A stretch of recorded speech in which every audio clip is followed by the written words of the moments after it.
Good morning, everyone. Welcome back to another episode of PCBC, the Pennsylvania College Basketball Court. This is episode 13, and it's hard to believe we're in our penultimate regular season game of the season. Second to last game of the year, final road game of the regular season. Could it possibly be their final road game of the year? Not even in the regular season. Time will tell. But we're going to be looking at the recap from Saturday's performance against SRU. Then look at other games in the PSAC. And then there's actually another tournament I actually completely forgot about until I looked up 2 days ago on Monday. So we'll be looking at a little bit of a recap of a couple of those games. Just summary of what's going on there. Well, let's hit this start with because I'm going to say this right out of the gate because we're not even going to get into the biggest dud of the weekend with the other teams because I already made the ultimate decision. Unfortunately, as I hate to say this, IUP is my biggest dud of the weekend.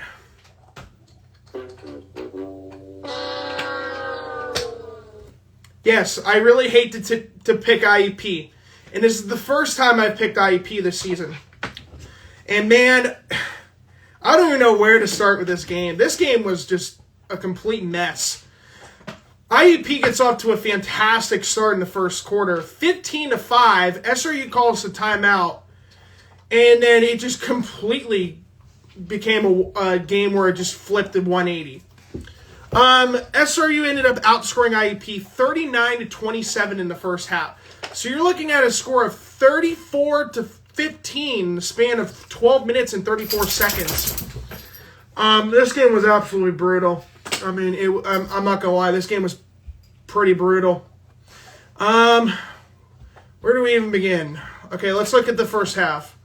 IUP, they shot 12-31 from the floor, 38.7%. Hit 1 of 8 threes, 12.5%. Good start there. And then hit both their free throws. Excellent. SRU. Man, what a complete mess. They played 6 freaking players in this game. 6. Yeah, that's pretty bad. They shot 15 of 34 from the floor, 44%. 5 of 13 from 3, 38.5%, and hit all 4 of their free throws. Then let's get to the absolute disaster that was the second half. And ladies and gentlemen, it just went downhill. It went from that huge dunk from Sheikh Samora, postering Ethan. I just knew this game was going to go downhill fast, and my goodness, did it go downhill way faster than expected. I mean, we're talking, I think it was like 28-23 when he made that dunk, so it would have been 30-23. So it was a 51-39 run by SRU. I mean, it was just an absolute mess. In the second half, SRU again outscored IUP 42-35. IUP shot 13 of 32, 40.6%. Only 2 of 10 from 3. They had a horrific off day from shooting for threes. 2 of 10 in the second half, 20%. 7 of 12 from the free throw line, 58%. SRU shot 56% from the floor, 14 of 25, and 5 of 11 from 3, 45.5%, and 9 of 10 from the free throw line, 90%.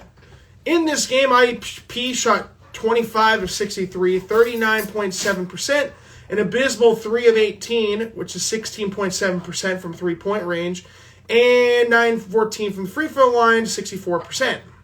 SRU shot 49% from the floor, so almost 10% better than IUP. They shot 41.7% from 3, 10 of 24 overall from three-point range, 29 of 59 overall from the floor, 13 of 14 from the free throw line. It was a pretty disastrous game. Garvin Clark was basically their only player who could hit points. In the second half, I mean, he basically was just hitting up garbage points. I mean, they were down by as many as 26 points, and thankfully they only made 19. Still doesn't help, but, I mean, it's whatever. Out of 63 field goal attempts, Garvin Clark took 28 of them. Shot 13 of 28 from the floor, including 4 or 6 in the free throw line. He had another double-double. No surprise there. He scored 30 points with 12 rebounds, 3 assists, and 2 steals. Bryce Radford was their number 2 scorer. In 38 minutes, 3 of 9, hit all 3 of their 3-point attempts, and shot 9 of those 18 attempts. So he still shot 33% from the 3-point range. 1 rebound, 0 assists, 1 steal, 11 points. The biggest problem with this game, and this was unfortunately a just unfortunate moment, is Ethan Porterfield. Hopefully he is feeling a lot better. Hopefully you're feeling better, bud. He only played 30 minutes, which I believe was the second least amount of minutes he's played this season. He unfortunately was dealing with illness in the second half. He went into the locker room at halftime, was not feeling good, and was just resting for the remainder of the game. So hopefully he's somewhat recovered, because we definitely can need him in tonight's matchup for sure. He only shot 3 of 10 from the floor. He had 5 assists, 4 rebounds, and 10 points. So now he still has a long way to go, but I mean, I don't know if it's going to happen or not, but we'll see. Jalen Stewart, 9 points, 7 rebounds, 3 assists, in 29 minutes, 4 of 9 from the floor. KJ Rhodes, 0 points, 2 assists, 2 rebounds, 1 steal. Josh Putno, 1 of 3 from the floor, had 2 points and 4 rebounds with 1 assist. Sark Furton, 12 minutes, 1 field goal attempt, did not make it, 1 assist. Demir Brooks actually played pretty well for not shooting the ball. 0 points, but he had 2 steals, 3 blocks, and 1 rebound in 10 minutes. So overall, not bad work of Demir Brooks coming off the bench, especially since he came in for Ethan in those minutes. But yeah, just an overall a disappointing performance from IEP, and now they've lost 2 in a row, 4 of the last 6, and they've basically been going downhill ever since. Ike Herster, my boy from Kennedy Catholic, former Gannon Knight, he had a phenomenal game for IEP, and SRU. Man, I wish he was on IEP, because we definitely could use his help. Ike Herster led the way with 20 points, and mind you, they played this game without Maceo frickin' Austin. Their number 1 player. So they played without Maceo Austin in this game. Unfortunate. But what can you do? Anyways, Ike Herster, 8 of 14 from the floor, 3 of 7 from 3, 5 rebounds, 1 assist, 3 steals, 1 block. The DC native, Jomo Goings, 7 of 14 from the floor, 2 of 5 from 3, 20 points, 4 rebounds, 3 assists, 1 block, 1 steal. Shaikh Samora, we talked about his poster dunk, played 32 minutes, 6 of 10 from the floor, 18 points, 4 rebounds, 2 assists, 2 blocks, 2 steals. LaShawn Lindsay was named the PSAC West Athlete of the Week. He put up 17 points, 15 rebounds, 4 assists, 1 block.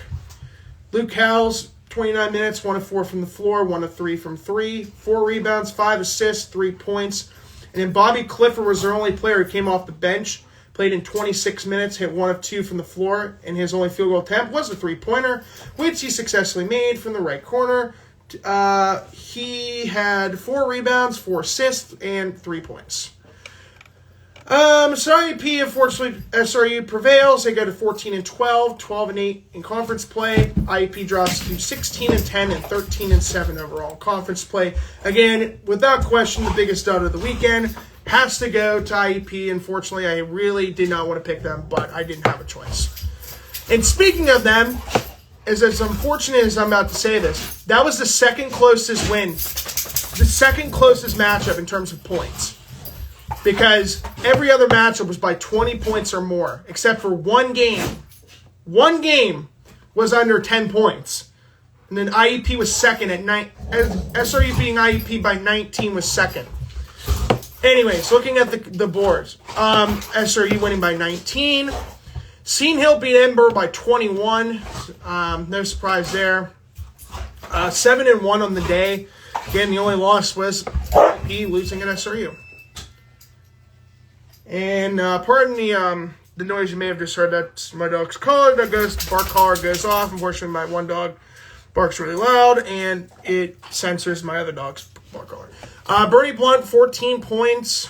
Ryan Mice off the bench, man. What the heck is going on, man? If there's one player who has completely fell off the map, it's Ryan Mice. What has been going on with him? He was their number one scorer, and now he's not even a top. He wasn't even starting for them. Anyways, they won by 21. No surprise there. Cal, the team we're facing tonight, they beat Merciers by 23 points. Jeff Planutis had 9 points in 28 minutes. Nice. They got a team technical, too. That sucks. Don Whitehead, KJ McClurg, both with 17 points. Jermaine Hall, 11. Grandpa Collins, 10 points. And Bryson Lucas, 10 points. Keith Pallick, the third man, they've been really limiting his minutes. I don't know if that's going to happen tonight or not, but I guess we'll see what happens. Especially if Ethan's playing, which I'm sure he is for a fact. Hopefully he's feeling a lot better from Saturday.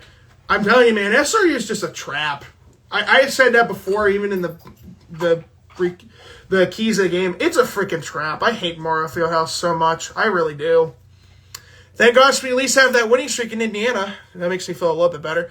Let's talk about speaking of blowouts, let's talk about our closest matchup of the weekend. That was Millersville at East Stroudsburg. If you remember, East Stroudsburg beat Millersville by 21 points in the first matchup. Millersville beat East Stroudsburg. Good for them. They needed this win. Lakeem McGailey actually started, had 25 points. Tyshawn Trail off the bench had 19. They shot 47.5% from the floor. That's impressive. Millersville, Matt Dade, 37 points. 12-18 from the floor and 11-13 from three, and 11-13 from the free throw line. Man, what a game he had. They also had team foul. They shot 63% from the floor and 50% from three in a crucial game that now gives them first place in the PSAC East with 2 games left in the schedule. Shepherd beating Bloomsburg by 22. Westchester beating Mansell by 34. You see the trend? I'm getting there. Those were the games on Saturday. So 5-1 on Saturday. And then only 2 games on Sunday. The 2 games on Sunday went 2-0. Lock Haven beating Shippensburg by 25 points. And then Gannon beating Pitt Johnstown by 26, putting up 117 points. Gavin Hennings actually played pretty well. 20 points, 5 rebounds. Lyle Tipton, 30 points, 12 rebounds. 10 of those were offensive rebounds. Joshua Hoffa with only 17 points. Again, Gannon's offense, once again, completely dominated. No surprise there. Let's see. Amber, Cal. Yep. That's done. 7-1 on the day, proving to 127-40 since I started doing this on December 18th, 2023. It's been a really good year. I was off to a rocky start at the beginning of the season, and then now it's been on fire. Winning percentage, 760. So I've gotten 76% of the games correct. That's impressive. I was at 650 or something like that. Speaking of which, the CIAA tournament. This is the third. If you don't know, the Atlantic region is made up of 3 conferences. The CIAA, I don't know what it's called. Anyways, we're just going to call it CIAA. The CIAA, the MEC, the Mountain East Conference, and of course the PSAC, Pennsylvania State Athletic Conference. These 3 conferences now have tournaments. There's 2 tournaments going on next week. That's the PSAC and the MEC tournament. I think West Liberty's reign of going for a 3-peat ain't going to happen this year. And you know what else ain't going to probably happen unless something crazy happens? IEP probably going to win a 5th straight title. Hey, maybe I'm wrong, but time will tell. Let's talk about the CIAA tournament. This happens every year in Baltimore. When I went to Winter Conference in 2022, there were posters everywhere in Baltimore about the CIAA men's basketball and women's basketball tournament. This is held at the CFG Bank Arena in Baltimore, Maryland, right in the harbor in the heart of downtown Baltimore, right by where I was staying in the Inner Harbor. So let's talk about some of the games. The tournament officially started Monday. That was the 7th seed in the South. That was St. Augustine taking on the 6th seed in the North, Bluefield State. So in the South, there's 7 teams in the division. In the North, there's 6 teams. So the bottom 2 teams in each division faced each other in the opening round on Monday. Bluefield State winning 50-48 over St. Augustine. So they advanced to today's matchup, which actually is going on at this current time, against the defending CIAA basketball champions of last year's tournament, Winston-Salem State, the team that IT faced in the opening round of the Atlantic Region Tournament, only beating them 52-50 last year, thanks to T. Then we had Tuesday's matchups. The 4th seed in the South, let's go by schedule-wise. The 4th seed in the North, Bowie State, basically the host because they're not far from Baltimore. Taking on the 5th seed in the South, Livingston. Bowie State beating Livingston 69-66. Bowie State advances to the 6:40 game tonight against the number 1 seed in the South. That is Fayetteville State, a team we saw in the 2022 tournament and beat them. And then the 8:50 matchup from yesterday, that was Shaw, the 4th seed in the South, taking on Elizabeth City State, the 5th seed in the North. Elizabeth City State winning 70-67. So Elizabeth City State will be the 8th, playing the number 1 seed in the North in Lincoln. That is the 4th and final game on the schedule for them today at 8:50 p.m. So the schedule for today's matchups, as I said, currently the game going on, Bluefield State, the 6th seed in the North, taking on the 6th seed in the North. Yeah, I don't know why I wrote 7 seed in the South. It's 6N. The 6th seed in the North right now playing 3rd seed in the South, Winston-Salem State. Again, the defending CIAA basketball tournament champions from last season. Bluefield State is actually winning this game with about 5 minutes left. Probably by the time this game ends, we might get a final score on that game, but time will tell. Then at 12:10, the game coming up next is the 3rd seed in the North, Virginia State, taking on the 6th seed in the South in Johnson C. Smith, which is located in Charlotte, North Carolina. I actually drove past their facility a couple times. Really nice facility. Excuse you. And then at 6:04, then we have the women's games going on during that time. Then at 6:40 p.m., we go back to the men's bracket. The number 1 seed in the South, Fayetteville State, taking on the number 4 seed in the North, Bowie State. And then at 8:50 p.m., the 1 seed in the North, Lincoln, taking on the number 5 seed in the North, Elizabeth City State. Again, Lincoln, PA, another really cool school. I actually drove past there as well to go to Philly last summer. Like I said, at this time, with 4:57 left in the first matchup, Bluefield State, which is located in West Virginia, right on the border of Virginia. Again, been past Bluefield. I've actually been past a lot of these schools, city-wise. Winning 53-50 right now with 4:57 left. So it'd be crazy to see if Bluefield State would end up making the second quarter. How it works is if the winner of this game will take on the 2 seeded in North, Virginia Union. And then the 12-10 game, the game coming up next, Virginia State and Johnson C. Smith. The winner of that game takes on a team that actually made the tournament in the Atlantic region. That is the 2 seed in the South. That is Claflin. So time will tell, and then I will give you guys more information on what's going on in that tournament on Friday. But let's get into our matchups today. Enough about the CIAA for the time being. Let's look at our matchups from today. We got let's go to Sanks first. Sorry, I know I completely went over that. Let's see.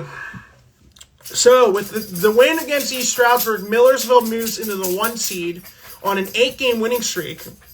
Millersville 17-3 in conference play with a 22-4 record overall. East Stroudsburg 22-4 overall. They're 16-4 in conference play.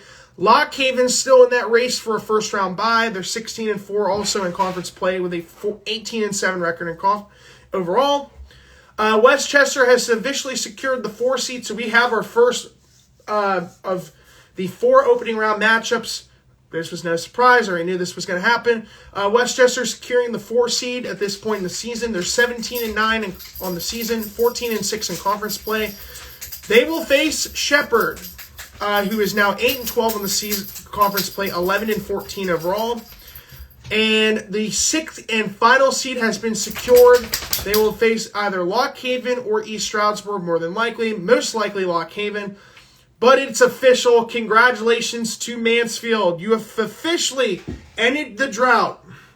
And I'm so happy to see that happen because now the longest drought, active playoff drought, no longer belongs to Mansfield.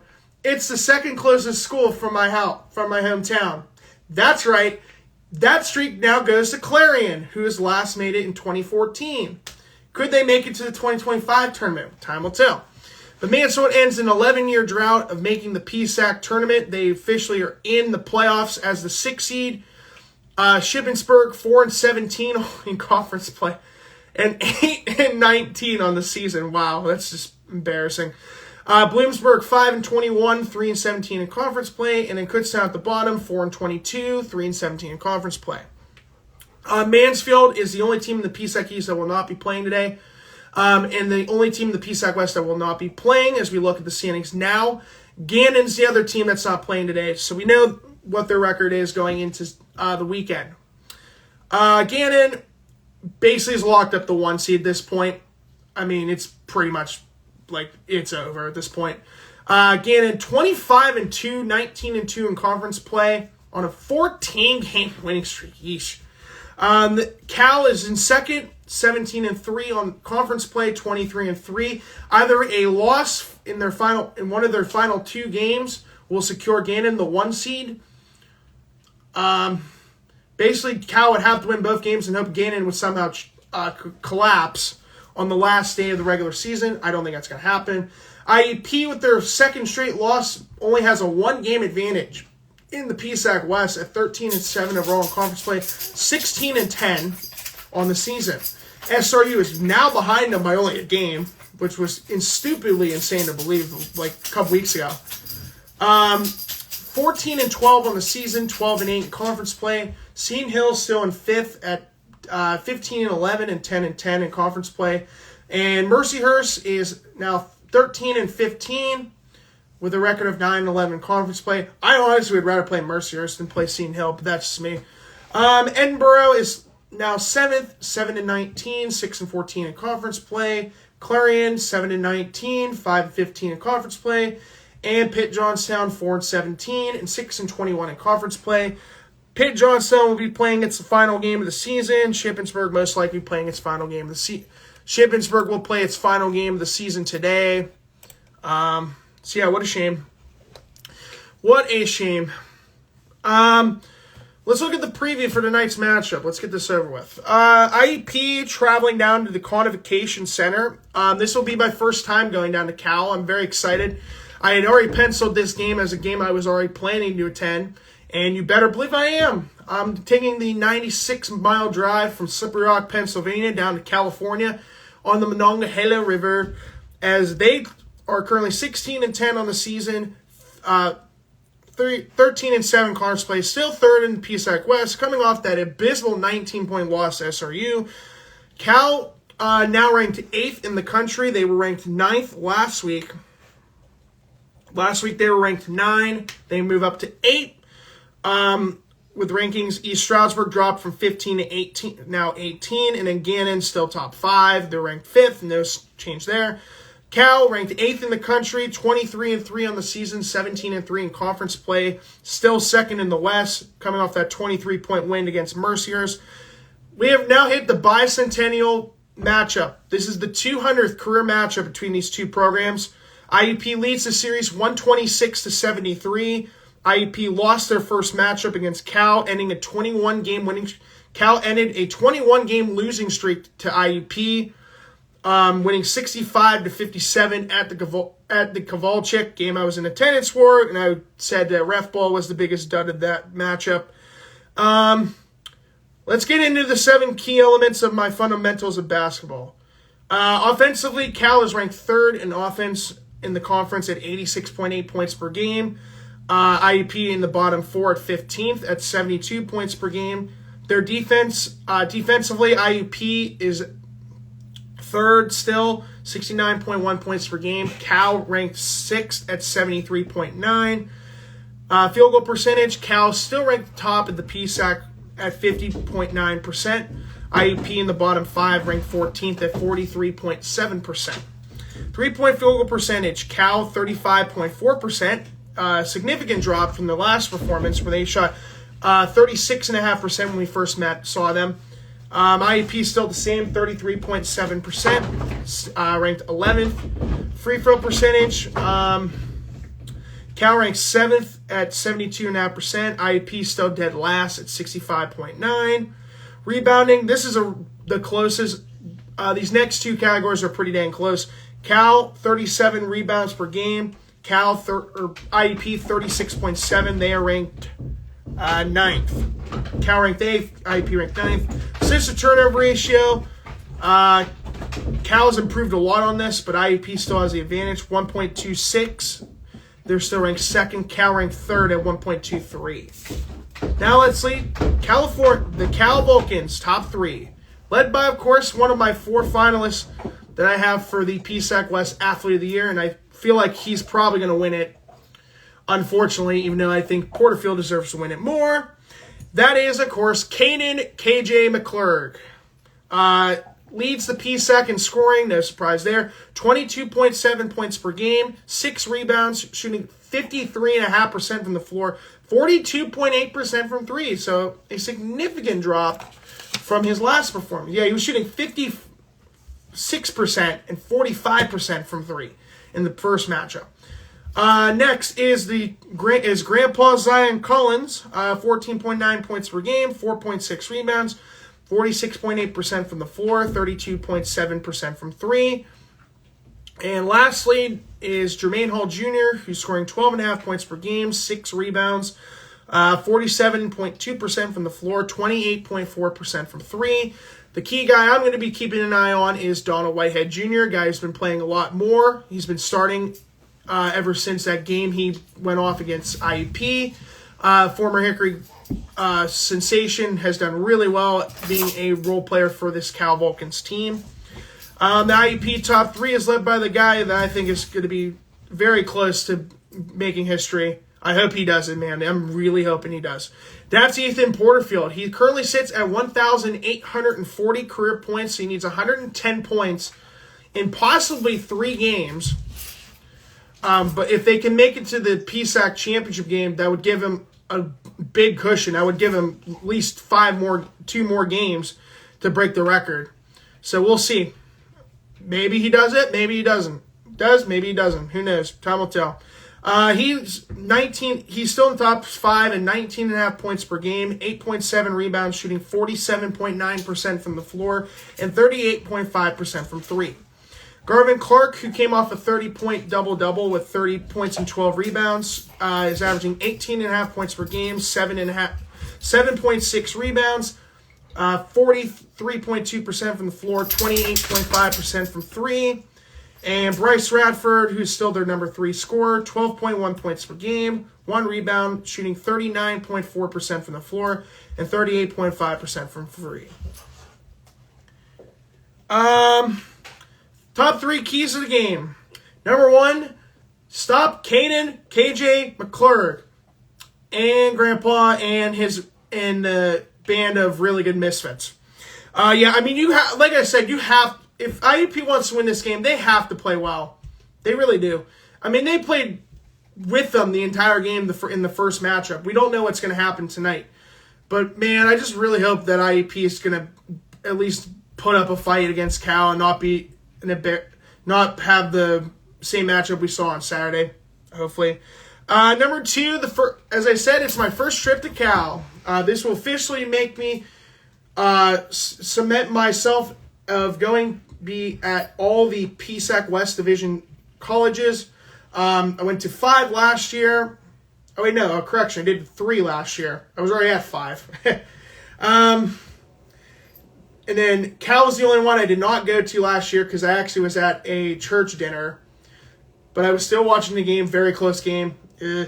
But I said this year was going to be the year that I was finally going to take the trip to Cal if it was on a Wednesday and I was able to work. Wasn't working. So now here we are in February. Last game of February before Senior Day. So yeah, I'm very excited. It's going to be interesting. The Convocation Center is basically almost looks like the KCAC. It's a beautiful court. But I guess we'll see what happens. Number 3, and I swear this is my biggest key of the game right here, besides stopping Cajun McClure, Grandpa, and the band of good misfits. Play like you have nothing to lose. I mean, listen, I know this has been a rough season. It has been. I even was like, listen, I wish we were back to the powerhouse we were. And I got a tweet from the women's volleyball coach, and I'm like, you know what? I agree. It's a rebuilding year. You're not going to be you're not going to be elite every freaking year. You know what I mean? So, I mean, just take it one game at a time. I know it's been rough. This past month's been kind of rough. But you know what? Still rooting for this team no matter what. And hopefully they will play like they have nothing to lose. And, you know, they just fight hard and they end up playing well. If they lose by 5, I'm happy with it. But, I mean, if they win, that'd be absolutely fantastic. But just, like I said, play like you have nothing to lose at this point. I mean, you're already going to get the 3 or 4 seed. You're getting a home game no matter what. But anyways, I digress. Matchups. Let's look at my predictions for this beautiful February the 28th. That's supposed to go from 57 degrees, or 59 degrees as I'm recording this right now. And by the time I'm down there, it's going to be like 26 degrees. So, there you go. Typical Western PA weather for you, ladies and gentlemen. And we thought we were getting an early spring. Yeah, it looks like it looked like we were getting 6 more weeks of winter. Called that one. Predictions. Edinburgh at SRU. I'm staying with the team that's been playing pretty well. As of late, I'm picking SRU. Mercyhurst at Clarion. I feel like Clarion could pull off an upset, but I'm picking Mercyhurst in this game. Seton Hill at Pitt Johnstown. Pitt Johnstown's last game of the season.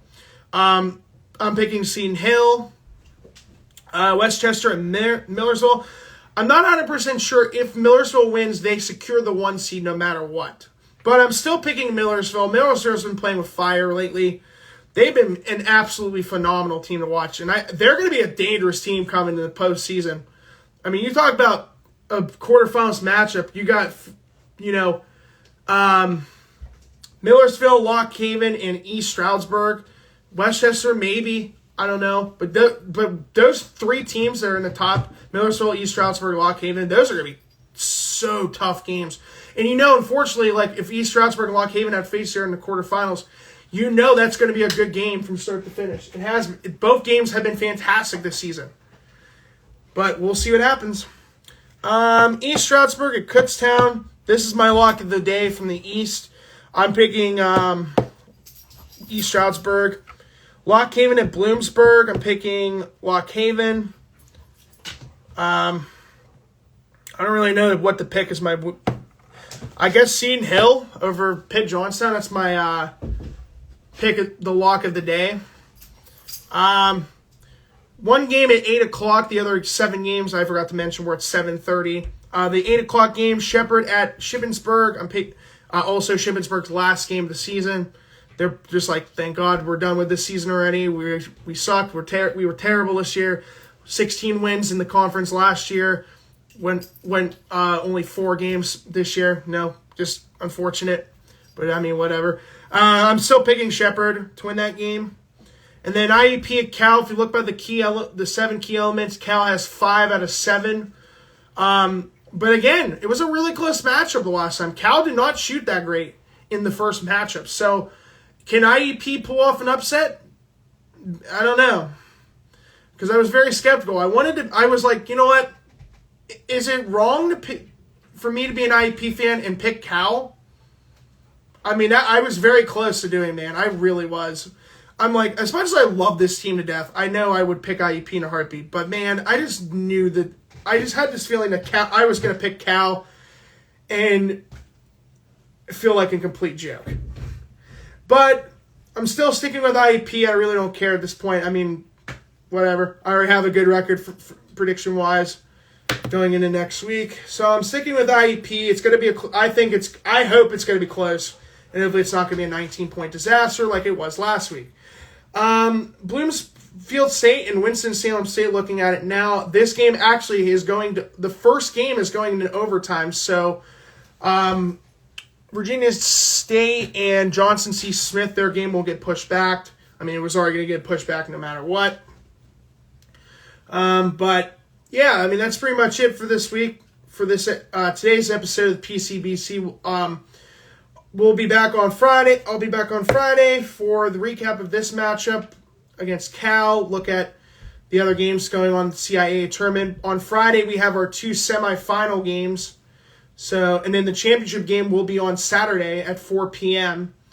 So most likely, I'm going to probably start watching some of the CIAA games, see what happens. I mean, winner gets an auto bid in the Atlantic Region Tournament, so we're going to have at least one team in the Atlantic Region Tournament, maybe 2, depending on record-wise, but time will tell. With that concludes episode 13 of the PCBC. I'll be back on Friday for the final episode of the regular season for Senior Day when IEP faces Clarion. Until then, I am your judge, Noah Sipper, saying so long and good day, and have a great day, everyone.